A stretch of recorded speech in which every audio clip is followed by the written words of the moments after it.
Let's solve the following problem. Determine the real part, imaginary part, and modulus of the following numbers.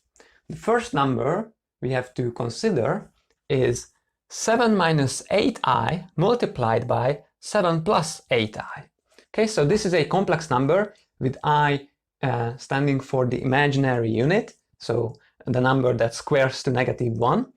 And what we have here is the product of two numbers, and if you look carefully you can see that what we have here is the number 7 plus 8i and its complex conjugate because of the sign difference for the imaginary part. Okay, so you might already have calculated this number by now, but let me just simply expand the product just to see what we get. So we get 7 times 7, 7 squared, that's 49. So that's a real number. The other real number we'll get is the number, the product of the terms containing I. So we'll have a negative sign, then we'll have 8 squared, and we'll also have I squared. And this is the reason this turns out to be actually real, because I squared, as I said, is equal to -1. Let's look at the cross product. So we have 7 times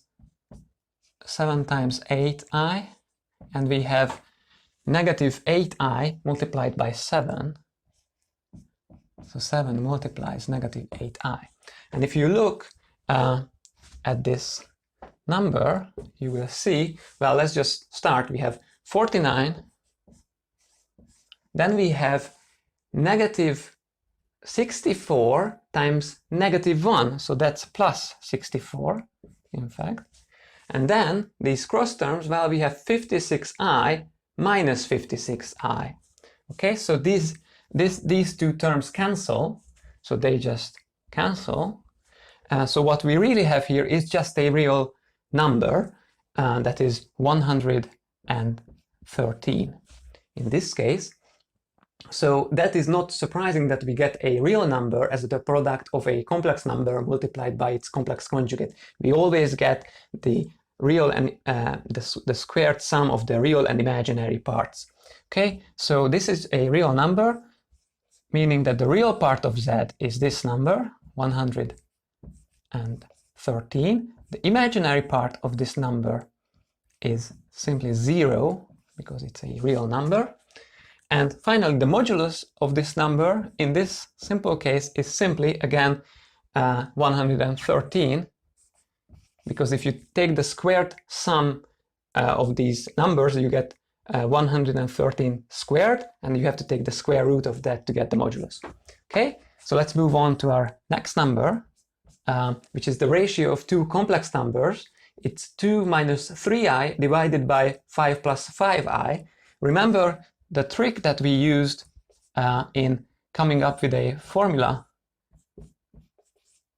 for the ratio of complex numbers. What we did is we multiplied the fraction by a tricky form of the number 1, that is taking the denominator and taking its complex conjugate and dividing that by itself. The reason we did that is exactly because of what we had in the previous example. A complex number multiplied by its conjugate will give us a real number, and that is what will happen in the denominator. So if we simply multiply these things, what we'll get in the denominator is 5 squared plus 5 squared. So we'll get a real number. What will happen in the numerator? Well, we have to multiply these complex numbers. We'll get 2 times 5 for the real part, and we'll also get -15, because it's plus 15i squared. I squared is -1, so we get -15. Then we have the cross terms. We have minus 10i, and we have minus 15i as well.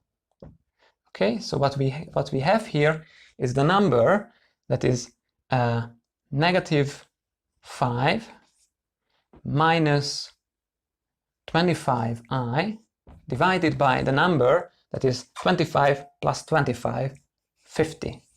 So the complex number, that is the ratio of these two, is, well, we can just take these real and imaginary parts separately, is 5/50 minus 1/2 times I. Okay, so this is what we, well, let me write 25/50 times I, and this can be simplified to minus 1/10 minus 1/2 times I. Okay, so the real part of this number, of this fraction, is then minus 1/10, minus 1/10. The imaginary part of this number can be also read off to be minus 1/2. And the modulus of this number is, remember, the square root of the squared sum of the real and imaginary parts. So again, that's the square root of the squared sum of the real and imaginary parts. So what do we get here? Well, we get the square root of minus 1/10 squared is minus 1/100, plus minus 1/2 squared is plus 1/4. So what we have here is we have 1/100 plus 1/4. That can be written as 25/100, and then we can just add those two numbers to get the square root of 26 divided by 100. Well, if you want, you can multiply this one to be the square root of 26 divided by the square root of 100, which is 10.